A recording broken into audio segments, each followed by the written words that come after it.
Good afternoon, everyone. My name is Patrick Costigan. I work in the Secretary's office here at HUD.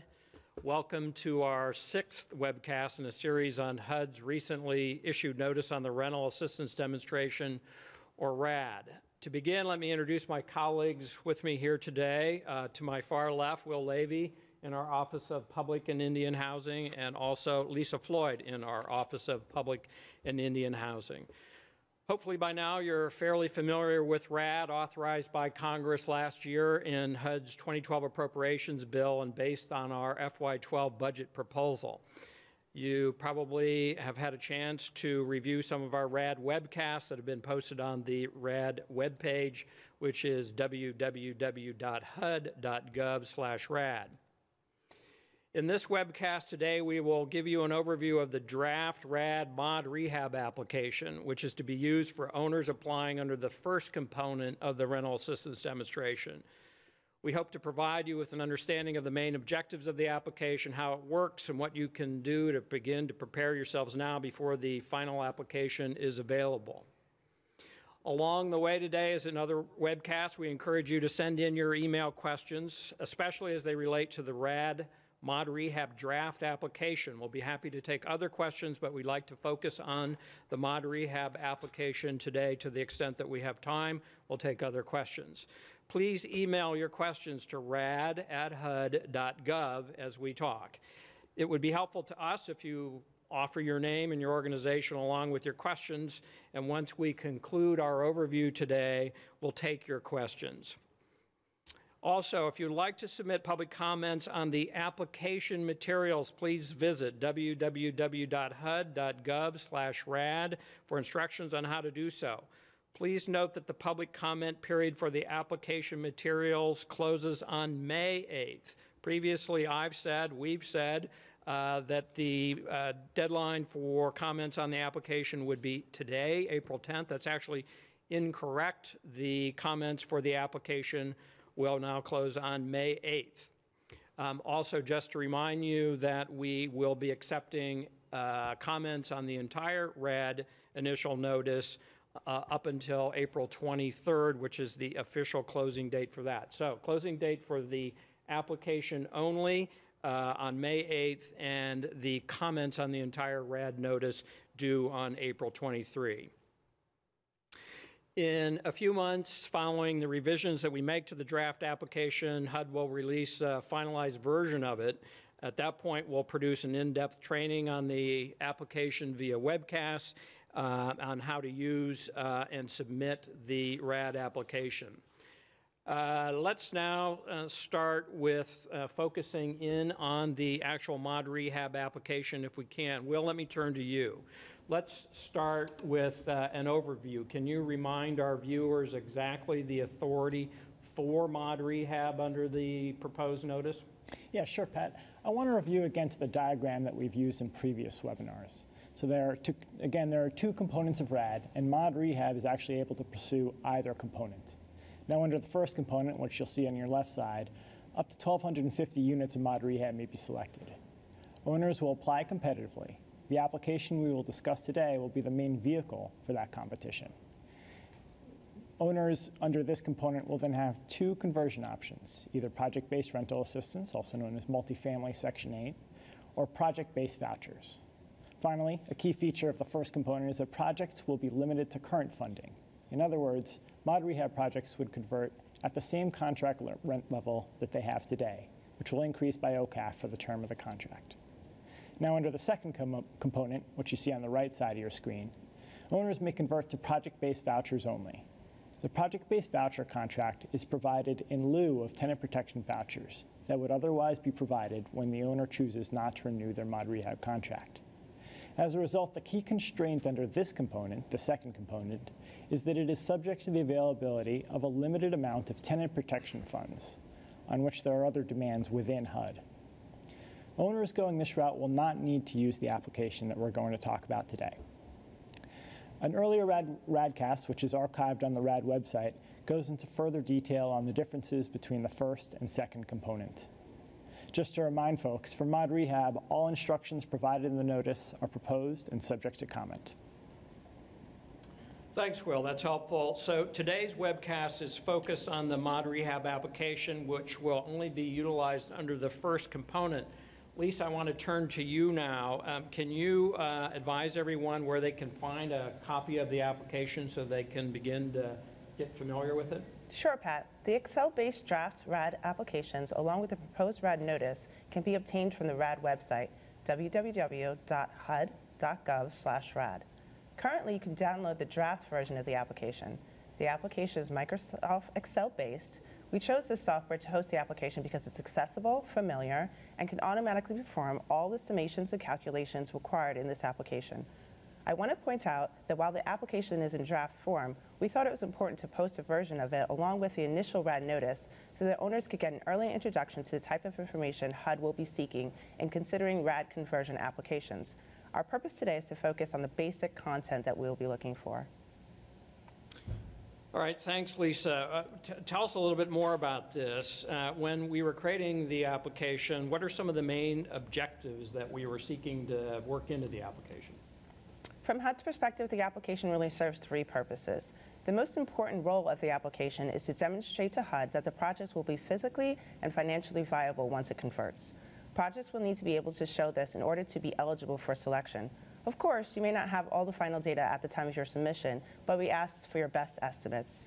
This application is designed so that all of the ranking factors, which you'll find described in detail in the notice, can be scored automatically without additional HUD review. Finally, at this stage, since we're not requiring comments from the sources of financing, it's important for HUD to see that any potential sources of financing have at least reviewed the application and find it to be reasonable. All right, thanks, Lisa. Well, let's turn to you and let's stay with financial feasibility for a minute. What are owners, mod rehab owners, going to have to demonstrate in their application? What will be involved here? Okay, so we know it's been many years since many of these properties have had access to financing to perform rehab. And so what we're looking for in the application is a basic real estate analysis that would be typical in the development or rehabilitation of any affordable housing. We're going to want to see a pro forma stabilized cash flow, and we're going to want to see a rehab budget and sources and uses statement that shows that the project's physical needs are being addressed. Essentially, what work does the project need to bring it up to an acceptable community standard, and can the project support debt and attract any other capital sources it may need to fund rehabilitation? Will, I know you've prepared an example for us. Can you just go ahead and walk us through that example right now? Sure. I'm going to walk through an analysis of a potential RAD conversion without using the actual application. The application asks for each of these pieces, but since the application isn't quite final yet, we strongly recommend owners to get started now scoping out their project along these lines. Okay, so let's start with a general profile of a project. Here's a 100-unit family project built in the 1980s. A recent physical needs assessment shows it needs about $14,000 per unit in immediate rehab needs. Under its current mod rehab contract, it gets about $700 per unit monthly in rent, which will continue when it converts under the first component of RAD. Now, just for this example, we're going to use loan terms of 30-year amortization, 6.5% interest rate, which includes mortgage insurance premium, and a 1.15 debt service coverage ratio. So next, we'll construct the project's pro forma stabilized cash flow, which is basically just an income and expense statement. Under the first component, again, rents will be determined by the project's current contract rent, so all owners should have a good sense of income. You adjust for vacancies, bad debt, et cetera, and then deducting operating expenses, including administrative fees, utilities, maintenance costs, taxes, and others. The owner will then need to make regular deposits into a capital replacement reserve based on the anticipated future needs of the project. You're left then with the project's net operating income. The net operating income, along with the loan terms, will determine the maximum amount of debt service the project could support. In this case, net operating income of $140 per unit monthly could support a little more than $1.9 million in mortgage proceeds. So then let's take a look at the development budget to understand all of the costs that will be associated with rehabbing this project. We know the project's capital needs from the physical needs assessment, about $1.4 million. Then there are a variety of additional costs, such as paying for any environmental reports and loan fees and others. These costs will vary project to project and market to market. In this case, total costs associated with this rehab total to about $18,500 per unit.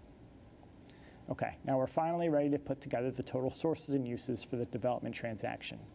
We saw from the rehab budget that the project needs nearly $1.85 million in total to complete this rehab. In this case, the project could fully finance this amount with first mortgage proceeds alone. However, if there were a financing gap, and in many cases there will be, the owner will need to identify any and all sources it proposes to use to fill that gap. In fact, when filling out the application, the Excel form will require it. That's a helpful example, Will, but in actually filling out the mod rehab application, this is pretty much what an owner is going to have to do in terms of completing the application. Is that correct? What exactly will they have to complete in the application? That's right, Beth. The application will ask for general property information, rents, operating expenses, replacement reserve deposits, and all that. Owners will also have to provide data on capital needs and any other costs associated with rehab.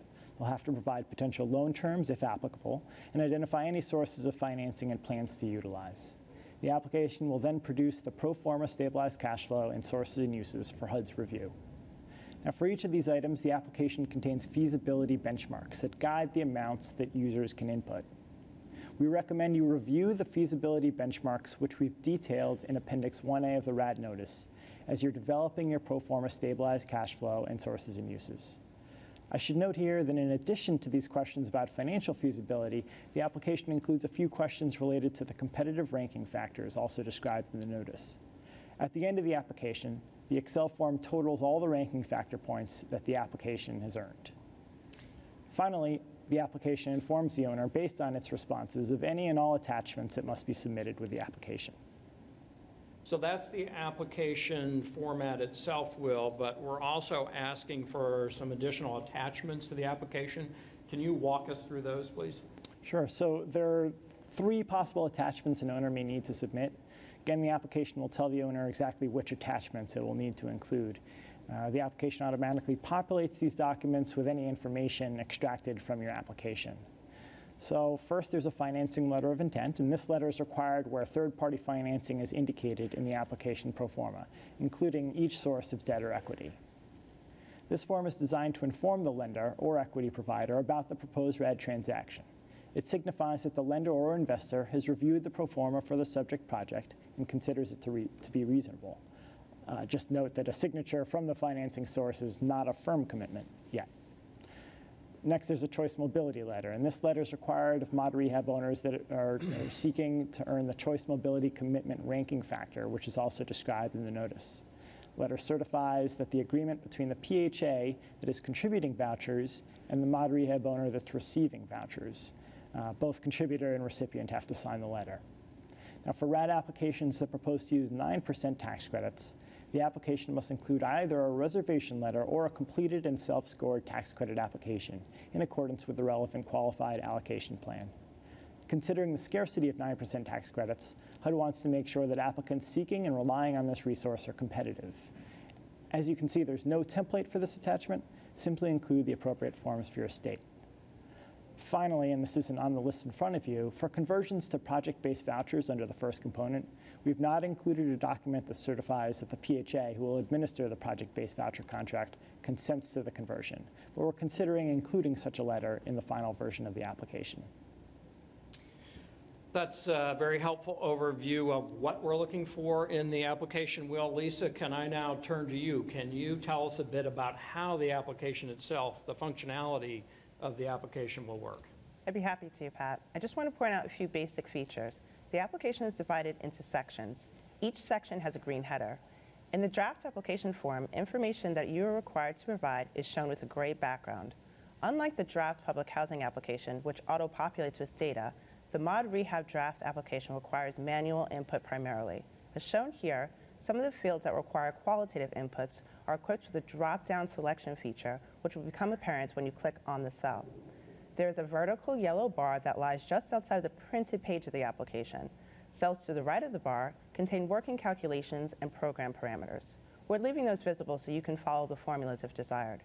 There are also green text boxes beyond the yellow line that reference the section of the notice pertaining to the question.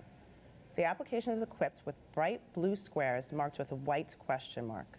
If you place your mouse over these squares, you will be able to see additional information and guidance. This Excel tool contains various embedded financial parameters. If your information falls outside of those parameters, you will get a red warning message. This message will either be a red flag or a fatal error. In order for your application to be accepted with a triggered red flag, you will need to provide an explanation which exhibits adequate compensation by other areas of your application. Red flags can also offer important reminders based on the information inputted, as shown in the example here. There's no need to be alarmed about red flags. They're actually designed to tell you what the problem is so that you can address it. If a fatal error is triggered on the application, you will have to correct the problem. Applications containing fatal errors will not be accepted. For example, a fatal error can be triggered when the sources and uses in the pro forma do not balance. Similar to red flags, fatal errors are very informative since they explain to you what the parameters for this application are and how to abide by them. That's very helpful, Lisa. Thanks for that.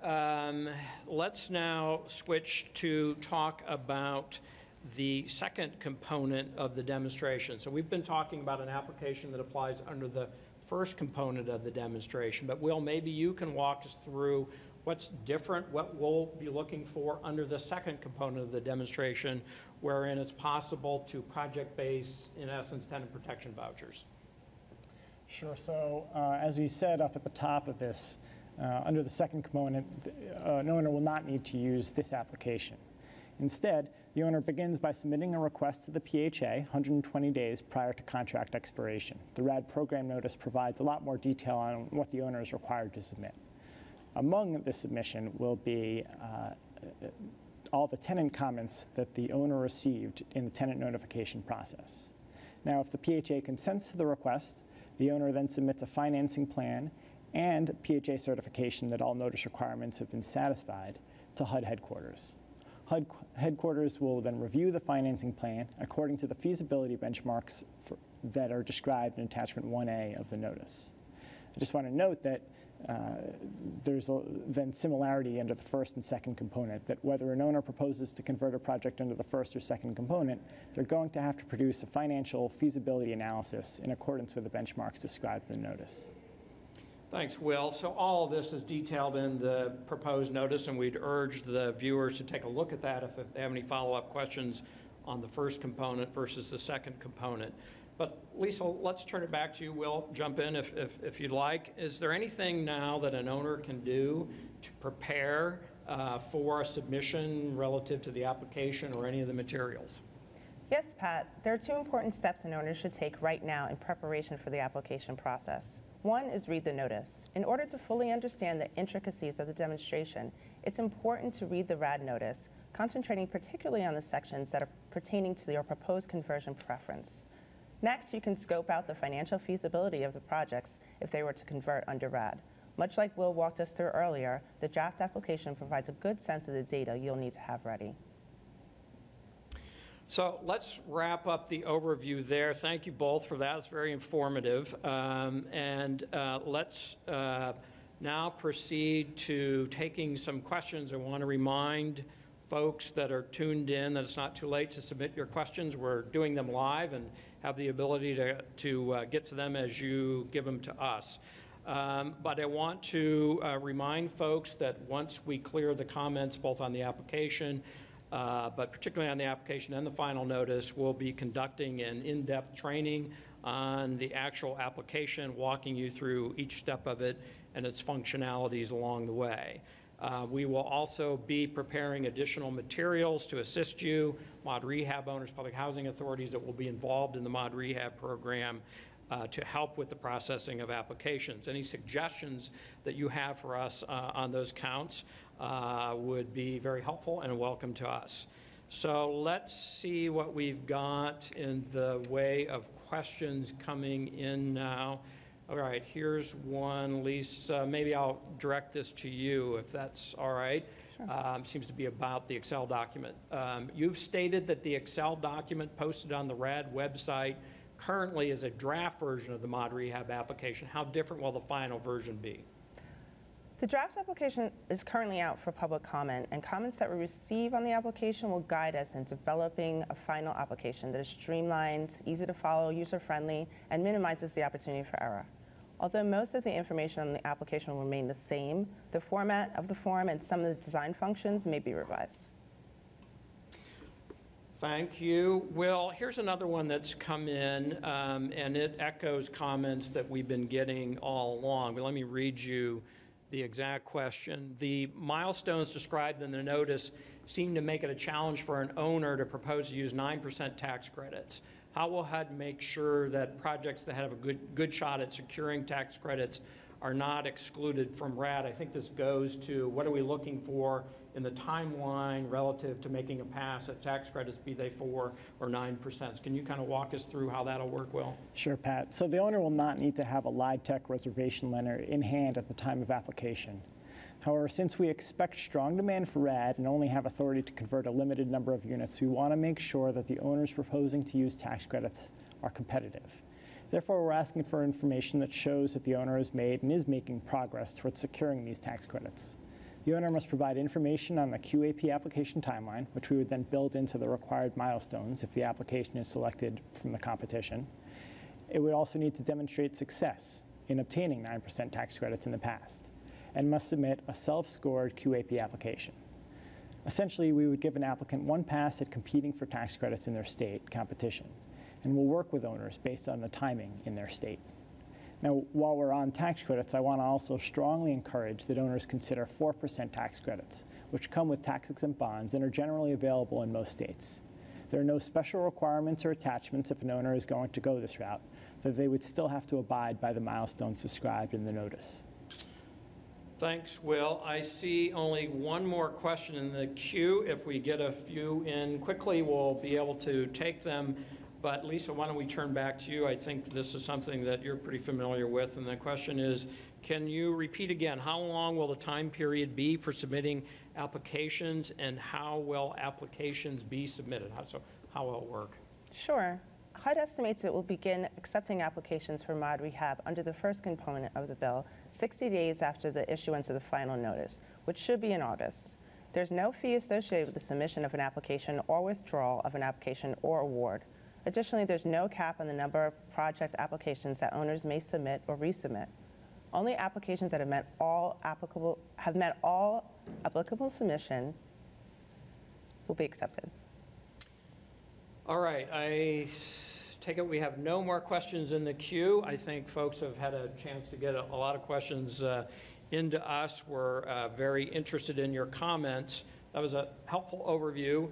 And let me just remind us again that the public deadlines, the comment deadlines for the application materials are on May 8th. That will inform us in preparing a final application.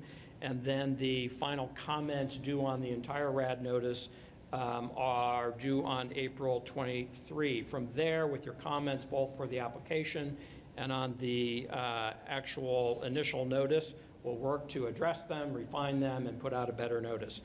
Please feel free also, beyond the official comments that we ask for you to send according to the instructions that we talked about at the top, but also, again, detailed in the notice. Please feel free to continue to send us questions about this session, any of the other sessions, or just clarifications that you would like to have to this email address, rad@hud.gov. And please check our website regularly. That's, again, www.hud.gov/rad for additional resources and information. We'll be posting additional information and materials as they come along, and we'll have a schedule of additional webcasts on that final application and others that you might recommend and we might feel that it's a good idea to do. So thank you again, everyone, for tuning in today. Just remind you again, comments, application due on May 8th, final comments due on the RAD notice on April 23. Thank you.